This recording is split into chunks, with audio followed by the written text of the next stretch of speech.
please welcome Miss Janice Wong.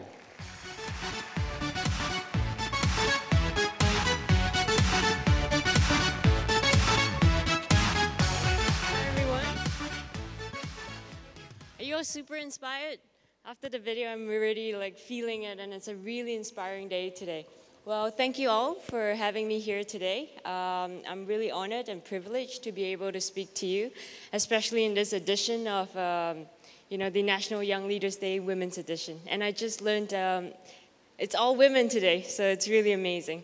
Now, I'll do a quick introduction. I'm Janice Wong, of course, of 2AM Dessert Bar and 2AM Lab. But I just want to share something very personal, and I've never actually done that before, even to media or anyone. But 7 to 8 years ago, I actually had a car accident, a really bad one, in Australia. And when I was the passenger, and what happened was, a car smashed right into our car. The guy was drunk, underage driver, and the entire car was smashed right into me. I couldn't move my legs. I have a third-degree burn on my right foot. My entire head smashed into the windscreen. I have about 20 over stitches on my forehead, and I passed out for a while. And that incident really shook my life, and I felt like, you know what, it's so short, and I really got to do something very purposeful and meaningful. So I graduated still with my Bachelor's of Economics, and I decided, I'm not going to pursue any more of my studies, but I'm going to pursue my passion instead. So what I did was finish my studies and went straight into cooking. I went to Paris and then started learning and cook. And my dad thought I was crazy because he actually offered me a job in a bank. And why do you want to do something, with low paid job and long hours? And it was funny because at the backstage, my assistant actually told me, I want to ask you a few questions. I'm 15 years old, and I want to be a chef next time.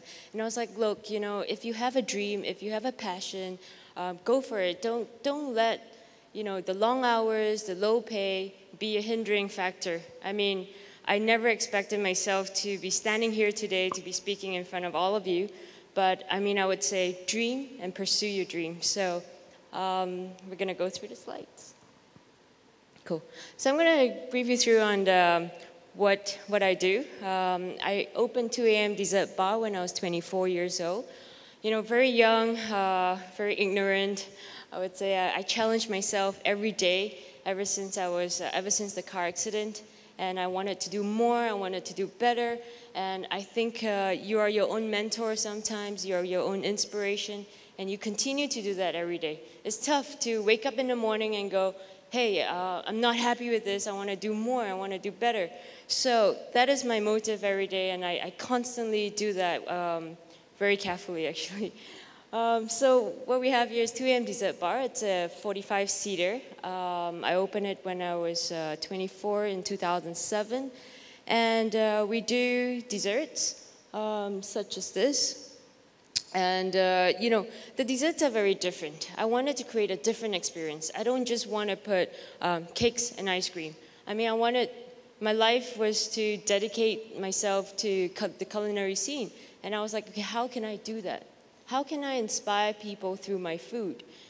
If I give you cake and ice cream, great, it might taste good. Does it look good? It could look good. But again, I think deeper and I think more, and I think, okay, how can I play with your senses, your smell, your taste? All of them play a very big part in the experience you will get when you eat or consume something. So the biggest thing that for me when I create food or when I create experiences is my memory, my childhood memory. I think all of us have so many different memories. If I were to collect all of your childhood favorite sweets at this moment, it would be amazing. And so I create a lot of that with my childhood memories. This was created, the previous one was created based on cheese and crackers. And when I was a kid, I eat cheese and crackers as a dip and then eat it. And now I make an adult version of it. So again, based on your memories, because my philosophy is the balance of flavor, texture, and temperature when I create. And flavor being the most important because it's what your memory remembers most. It doesn't matter how beautiful it is. I mean, how many of you remember the best chocolate cake you ever had or the chocolate ice cream? It doesn't matter how beautiful it was being created, but you remember the taste of it. And so that's really important for those aspiring chefs out there. Just a little tip for you, to always focus on the taste. So then I started creating more avant-garde desserts and keep pushing myself every day. And I created a book. About a year and a half ago, I decided to give all my recipes away, which is completely insane as well, as some of the chefs might ask. And why? I mean, for me, you know, it's about sharing. When you have a dream, when you're living it, it's about sharing, and you never know what you might get back in return. I mean, I did a workshop once, and I was sharing a lot of my recipes and a lot of the techniques I discovered.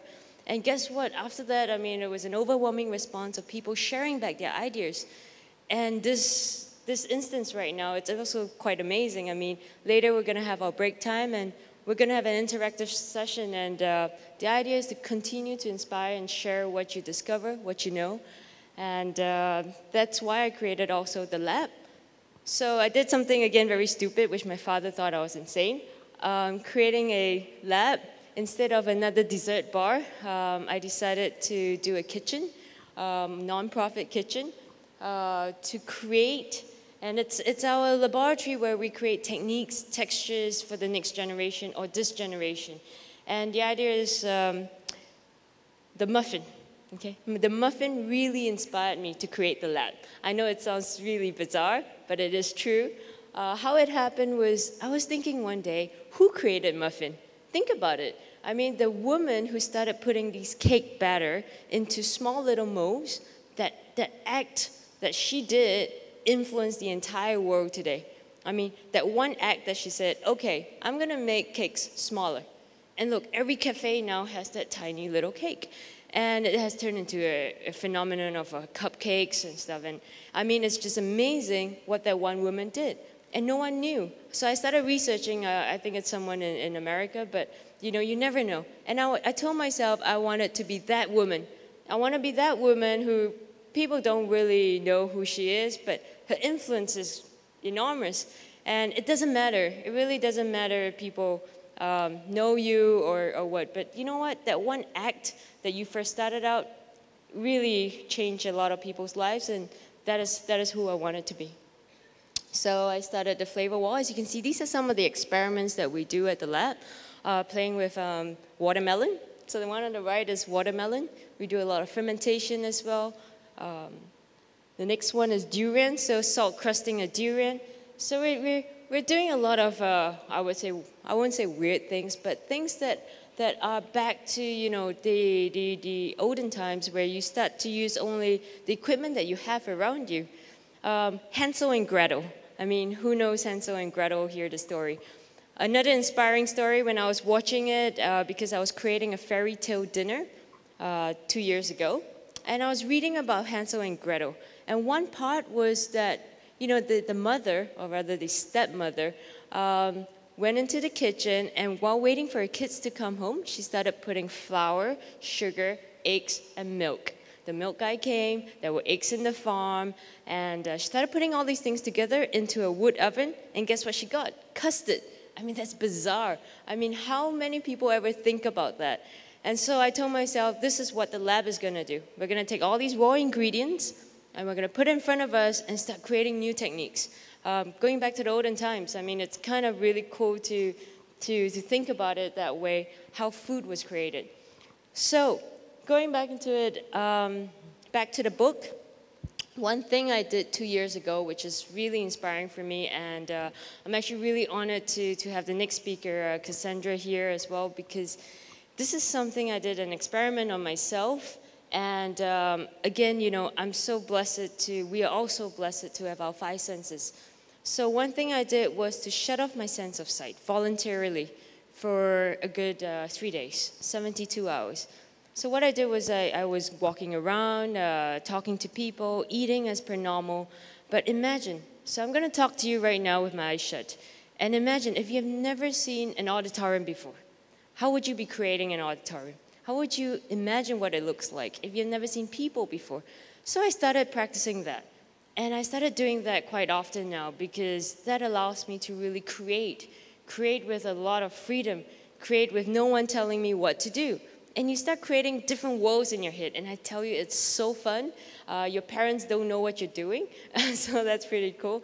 I started doing worlds that are black and white. I started doing worlds that are topsy-turvy. I started doing worlds that are completely colorful.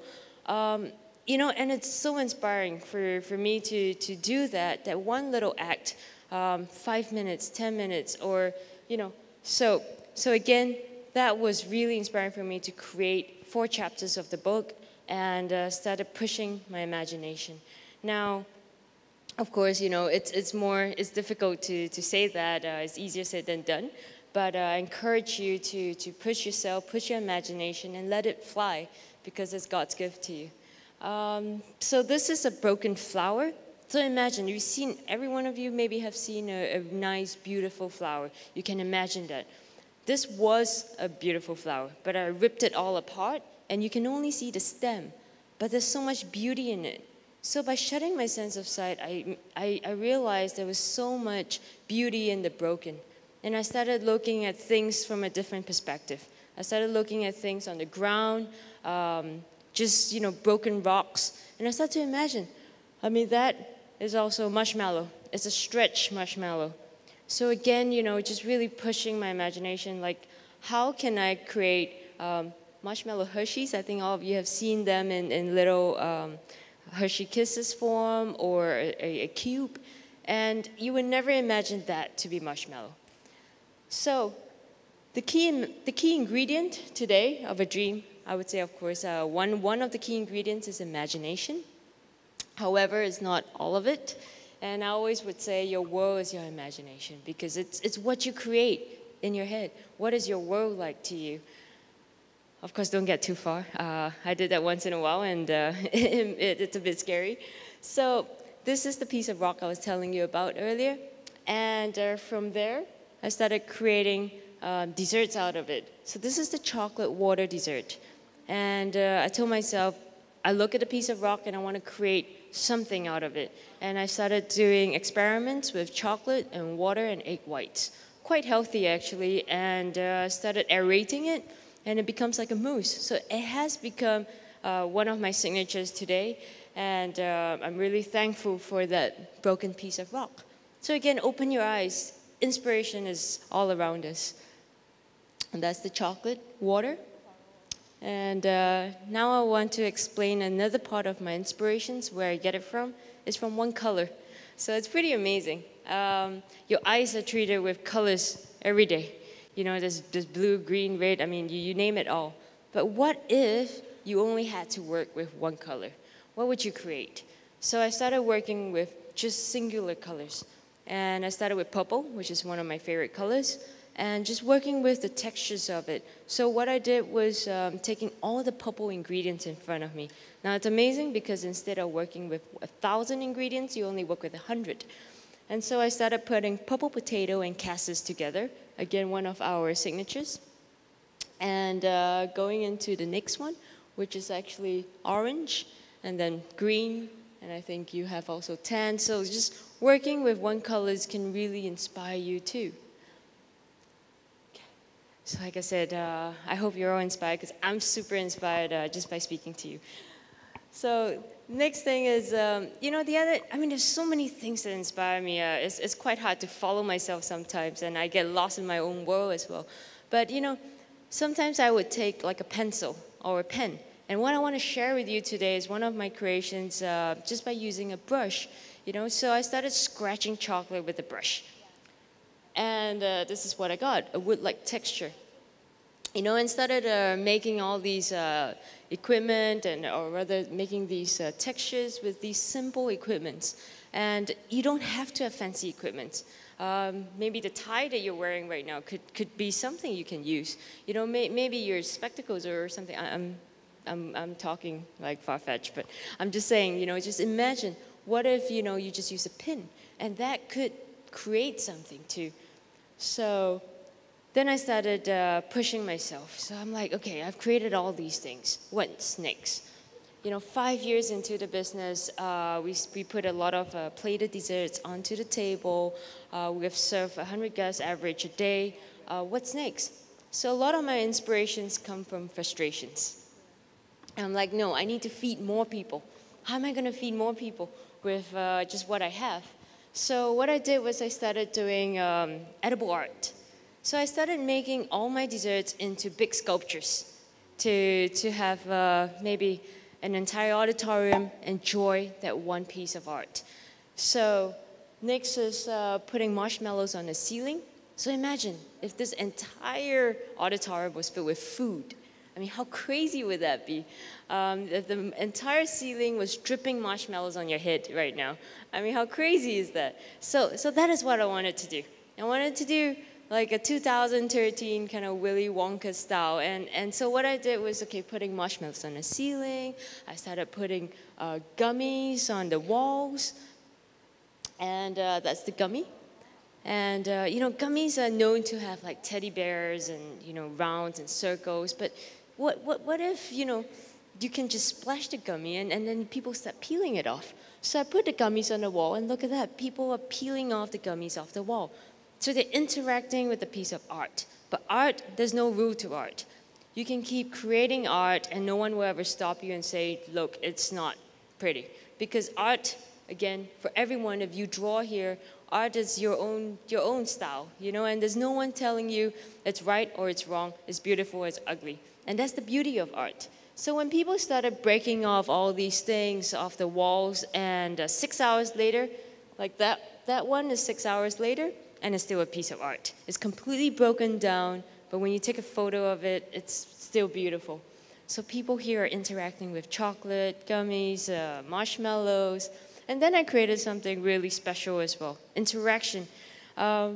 This is actually made of fish tubes, and there are different liquids inside, taste of grass, licorice, and you can see people sucking off the tubes. And that is a really cute act where two people interact and they start sucking off the cubes. They first look at it and go like, what is that? Can I eat that? And that emotion already enhances their senses and makes them curious and want to go closer to the piece of art. And when they have gone closer to the piece of art, they start smelling it. And they're like, oh my God, it's edible. And so then they started sucking it. And the other part I was doing is also with sugar. I do quite a bit of sugar works. And I started doing things that people could interact with. So I started making sugar corals because I love diving. I love the sea. I mean, what's under there? And started making all these corals out of sugar. And I made one. And I always tell myself, if you have one egg, it's beautiful. But what if you have 10,000 eggs here in front of you? I mean, what would that be like? So then I started making one piece of sugar. And that is about like about 50 grams of sugar. So I started working with 1,100 kilos of sugar for an entire month. And I made an entire underwater coral in the Marina Basin Sky Park. And it was for 1,000 people to enjoy.